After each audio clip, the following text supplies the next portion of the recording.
Militer Rusia dan Ukraina memperbarui informasi terbaru dari garis depan tanggal 27 Maret tahun 2023. Juru bicara Kemenhan Rusia Letnan Jenderal Igor Konashenkov melansir terjadi kontak senjata di sejumlah wilayah.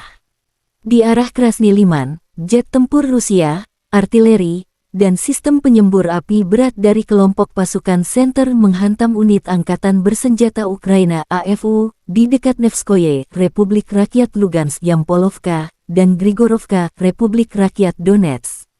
Hingga 85 tentara Ukraina, 2 kendaraan tempur lapis baja, dan 1 howitzer D-30 dihancurkan.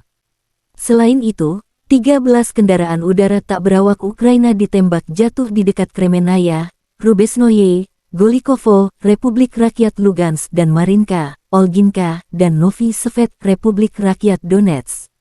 Igor Konashenkov melansir secara total, 404 jet tempur angkatan bersenjata Ukraina dan 226 helikopter, 3.600 kendaraan udara tak berawak dihancurkan. Termasuk 414 sistem rudal pertahanan udara, 8.421 tank dan kendaraan tempur lapis baja lainnya, 1.074 kendaraan tempur yang dilengkapi dengan MLRS, 4.447 meriam dan mortir artileri lapangan, serta 9.146 unit khusus peralatan militer dihancurkan selama operasi militer khusus.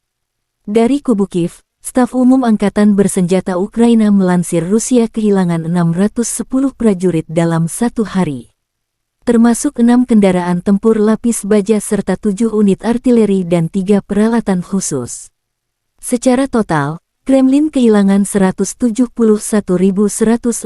prajurit selama konflik. Termasuk 3.595 tank, 6.953 kendaraan tempur lapis baja serta 305 jet tempur dan 291 helikopter.